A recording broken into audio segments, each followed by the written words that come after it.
In a world shaped by crisis, hope can be more than optimism. It can be a practice. Welcome to the Diaries of the Bertha Accelerator.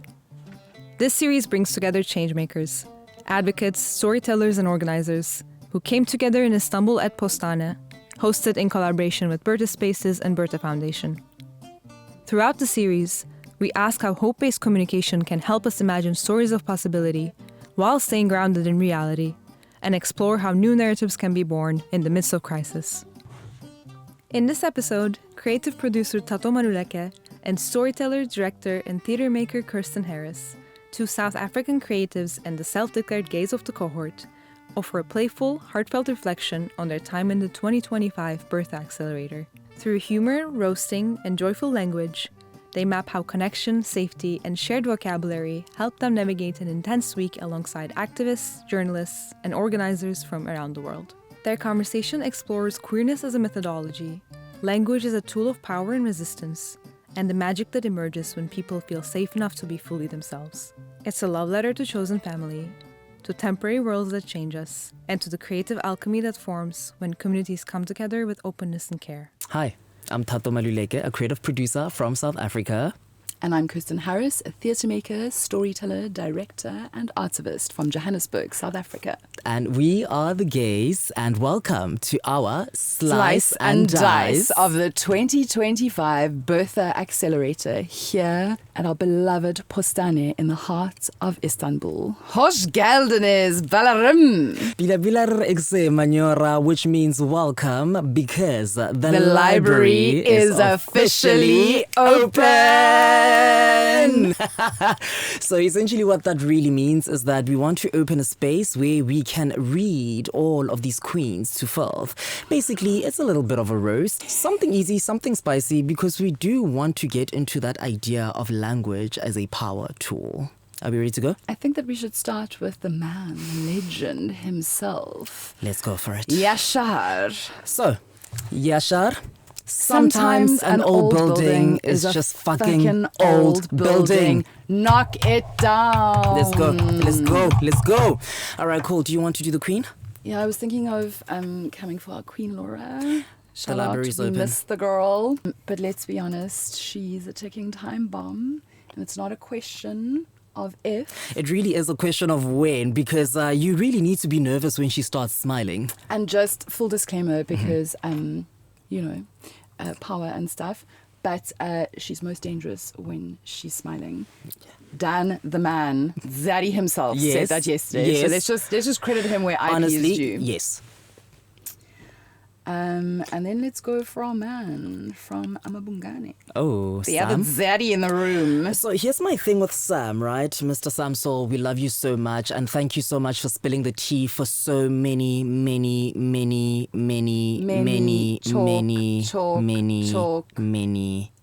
years. Thank you.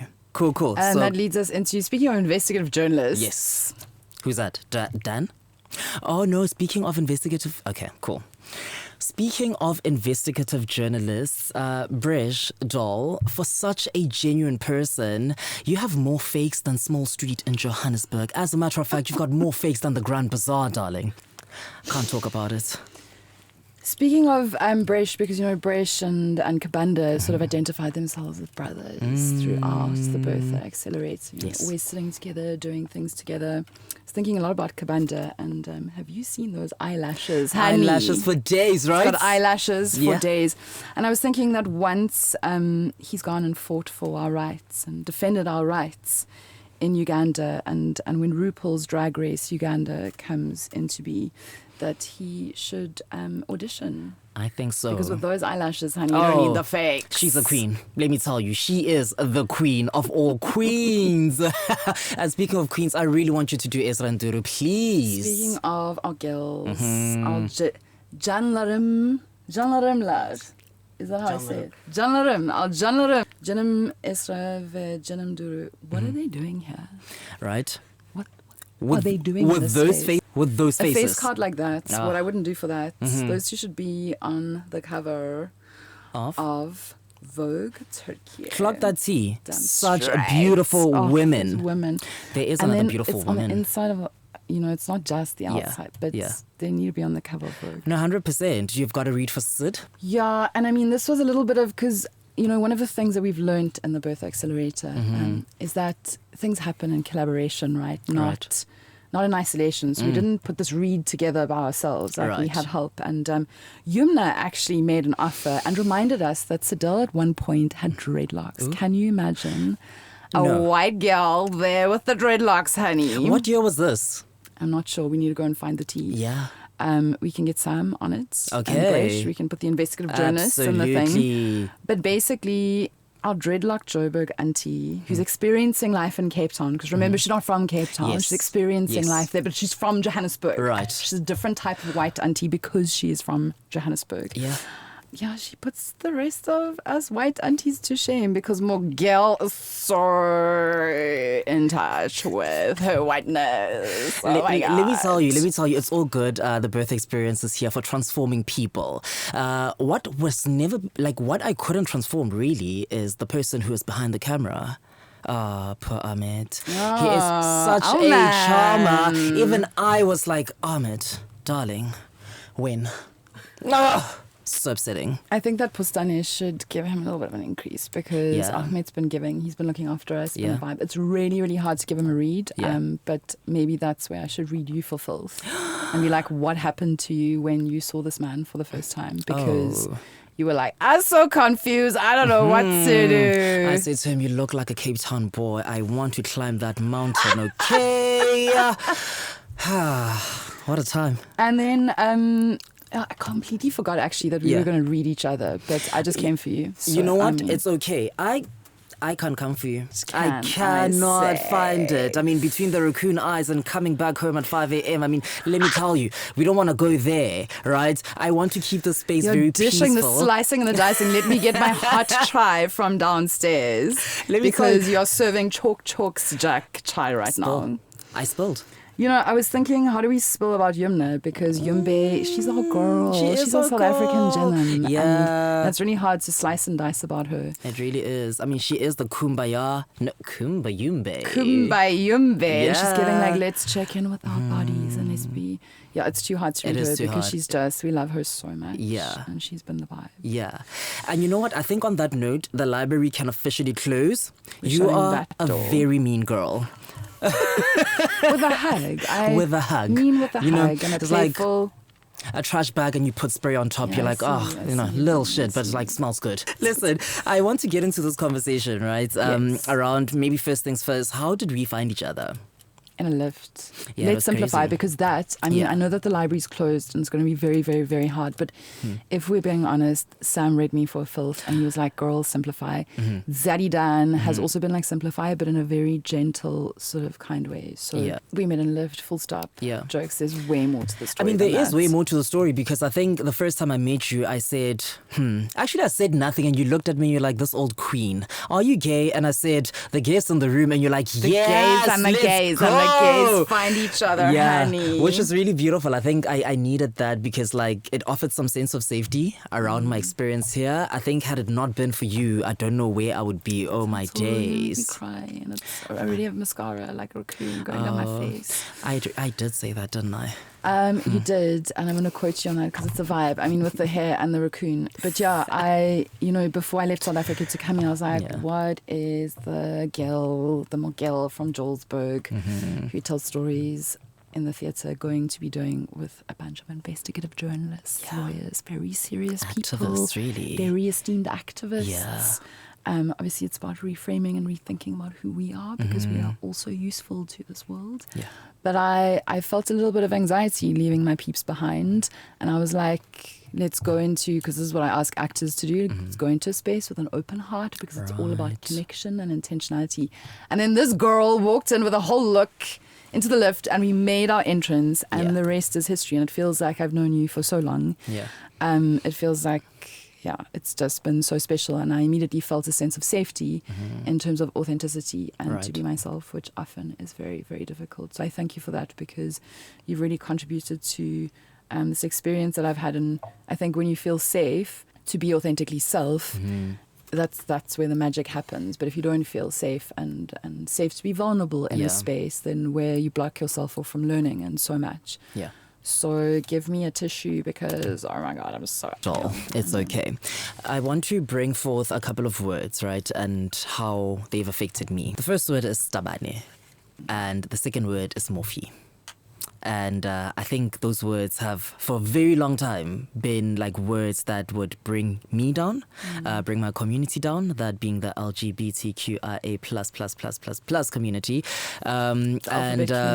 which has now become like very safe, right? Which we now use not to weaponize, but to really reclaim our power, which is the word gay. And I want to ask you, how was it the first time you were like, I am gay? Not just in the world, but like maybe when you stepped into the space, understanding the political climate, and when you in this space, yes, it's a space of safety, but when you said, I am gay and I'm part of the gays, what did that do for you? It's so interesting because we've been having this conversation about language, and I think sometimes we have to translate for those around us because they don't necessarily speak our language. But they are learning, they're opening themselves up to it, and I see that they are picking up on it. But before I left Johannesburg, I had this conversation. We shared this about words that are weapons and that hurt. And in South Africa, there are many of them. Globally, there are. And yeah, gay has been one. We use it very openly amongst ourselves in Johannesburg. But I was like, I must be careful because I'm going to a space with activists who might be like, this white auntie, what is she up to here with gay? Yes. And so I had to, but then I met you and I was like, I'm free to be liberated and to be a gay. But I was actually asked this question last night in an interview with a university student. She said to me, when did this idea of queerness come into existence for you? And I was like, it was such an interesting question to reflect on because from a very, very young age, I sat at a lunch table with my auntie. She used to always host us for lunch, myself and the cousins and her sisters-in-law, plural, whatever. Sure. And so there were always the two aunties who were at the lunch table with us, and it was never made, like the difference was never pointed out. So my uncle and my auntie were seated there, but then his sister and other sister-in-law, the aunties were there, and it was just normal. Like seeing two women together was normal. Queerness was very apparent and always very normal to me. So, and then I went into this thing of what is normal, because what's normal to us might be not so normal to somebody. So, what is normalizing? And I think taking language and being playful with it is so important, and taking that back. So, the words that you mentioned they cause so much harm. But the minute we started being like, the gays are here, and I'll never forget, it was actually when we were writing our slot down that we never did like 5 weeks ago. And I went to the flip chart, and it had been such a serious, heavy morning. And then I just went and wrote in the one slot on Wednesday 5 weeks ago, the gays, gay in pink. 1 and gay 2 in pink. I took my own, and I was like, that in itself was like a joyful, playful form of resistance, and everybody just started laughing, and it was just so playful and so wonderful. And I think, that's what, just that queerness is like a methodology. It's everything. I mean, listen, I really am interested in the idea of how language helps us navigate the world, navigate power, navigate humor, navigate identity, because I think it's so important, that self-talk, that internal monologue that we have with ourselves, that maybe, yes, the world is like really fucked up, right? The world is crazy and it's getting crazier. And I had a conversation with Yumna earlier on in the week, and she made an observation that it feels like the more we go away from homophobia, the more homophobia chases us, which is really crazy, because sometimes you think that you're winning, but against the world that we live in, we're actually losing. And I think it's so important that in our own personal spaces or in our professional spaces, we carry that language, because that as a tool is so important, not just for identity, but also to reclaim your own power within the world. And I think it's so, so important. But I think I will circle back to you and ask you, how has language helped you navigate spaces where power is at play? Oh, that's so interesting. By fucking with it. Yes. There's so many languages. I have a friend who speaks every language, basically. And if you ask him, so what languages do you speak? He's going to be like, I don't understand you. And reframe the question with, how much language do you know? And then he'll be like, yeah, chalk a lot of language. But for me personally, particularly working with Born Naked, which is my baby, our baby, language was really, really important in the work. And yeah, in terms of taking back power and taking, like, meaning making too, creating new meaning. Like, and again, sometimes people will come into the rehearsal space and be like, what is going on? But we take certain words and phrases and we put our own power to that, and that becomes the new thing. Yes. And it's quite wonderful. And we know people like Sam still need translations from people like Yumna when we are in a room. But it's been interesting for me as well, being in a space with Jenim Esra and Jenim Duru, who, like, we don't speak the same first languages between the four of us. But there's now like the shared way of speaking, right, between you and me and our two Jenims. So when we're like, you serving a look, you are, we are here to sip the tea. They know exactly what we are talking about. And it's like mixed with like Turkish words and English words and different ways of putting words together.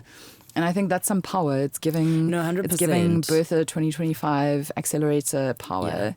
I do enjoy that runway because it gives other people access into our world, right? Sometimes you be saying stuff not thinking that like somebody's gonna pick up and do something with that, but I feel like it has empowered Ezra and Duru to actually come into the space and actually say, oh my gosh, I need to spill that tea. We see them looking for us. Oh yeah. We see them having separation anxiety. What are they going to do when we are They're going to fall apart. Let me tell you, like already you can see that like language has shaped so much of the experience around how we interact with them and how they interact with us. It goes beyond them.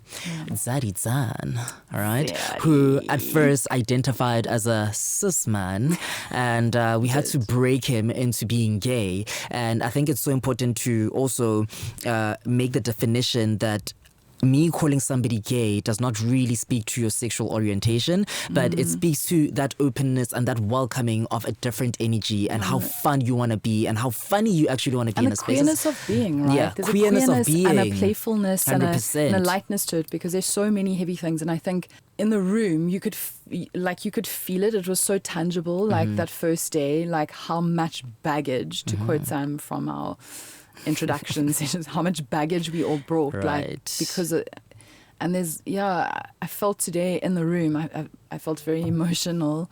There was this queerness and this lightness of being, and everyone was sort of dancing and pushing the tables together to sit with each other. It wasn't as heavy. Sure, there's this understanding that we're going to go back into our more impermanent worlds. This was like a temporary world that we've existed in together, right? But I think that the language that we've created in this space together as a cohort in 2025, that's interesting, right? Yeah. Because language doesn't just exist in what we speak and what we say. It's physical. It's also in terms of action and what we're doing. And I think the language that we've created together over the last 5 million weeks together, sure, it's been so short, but the language we've created has been magical and like there's an alchemy. Yeah. And it's so special. And what I want to do is I want to put it into a little bottle and I want to hold it with care. Right. And I want to take it back with me to Guinea, Africa. Yeah. And then when things start to feel this heaviness, because there are so many issues 100%. And there are so many things that we are going back to that we've been allowed to not disconnect from, but to be looked after and cared for and nourished. Right. And when things do get heavy and a lot again, and chalk sore, we can pop that cork open, that bottle, and have a little bit of the Bertha 2025 Bertha Accelerator Postane love and drink some and be like, I'm good to keep going. Yeah, it's a beautiful elixir to have. I don't want to lie. Look at us talking the language of come magic. On, you know what I mean? So it really is a beautiful elixir to have, because I think at its core, it's really facilitating safety among everyone.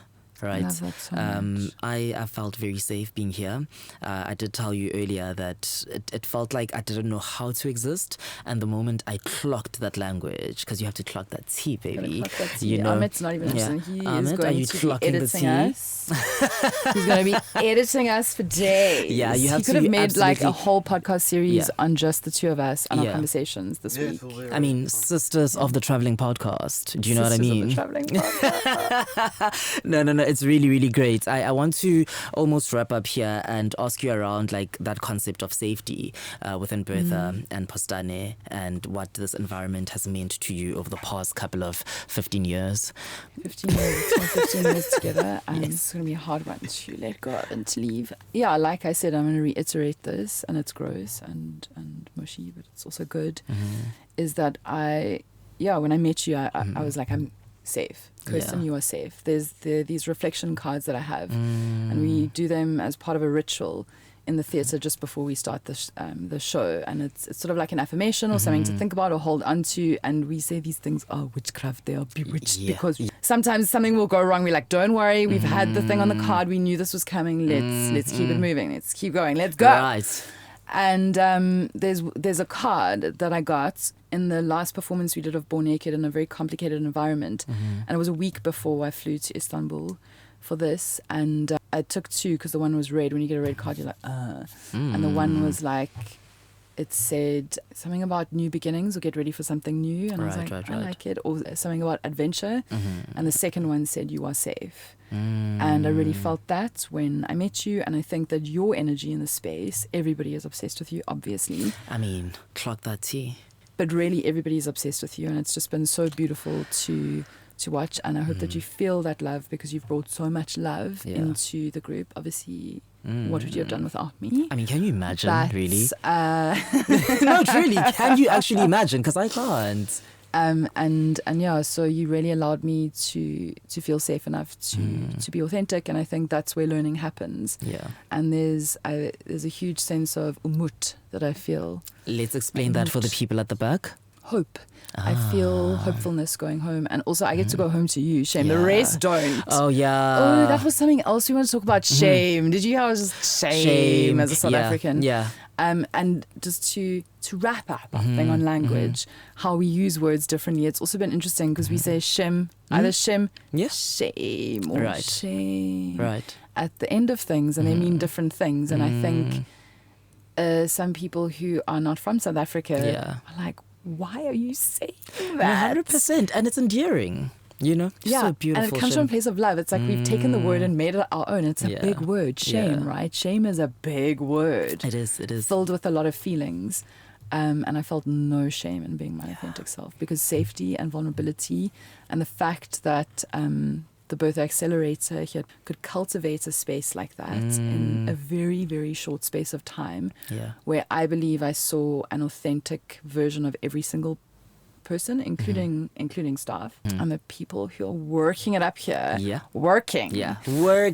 Gotta work with an E. Work. They're working at Postane. I think I saw a very authentic side to everybody and their true selves, and it's really rare. It's a magical, special gift, and I truly believe that this year's iteration, that there's been a lot of kismet in how it's all come together and played itself out, and I'm just chalk grateful. Beautiful. It had to be us. It was never going to work any other way. It had to be us, and I don't mean that in a conceited way or anything. I think it's so important to identify that people were brought together for a reason. It could not have gone any other way. This had to be what it was. But I think at the end of the day, we need to reclaim language as our power, as our superpower. All right. It's something that I'll always dropping that mic. Oh, just no, drop it. Go ahead and lower it out. and drop it. Another moment of clocking tea, ladies and gentlemen. But thank you so much for doing this with me. Thank you so much for existing with me. Thank you so much for sharing language with me. I really appreciate the moments that we've shared, and I can't wait to sit on that balcony, because I know there are other characters in the storyline who don't want to see me flourish. Sorry, no one here at the Accelerator program. It's people from home. People from home. We're going to be out there slicing and dicing. We are coming for you. But for now, we've got to go get into a look, and we are out. We're out. This episode was made possible by contributions from the Bertha Foundation and Kirsten Harris.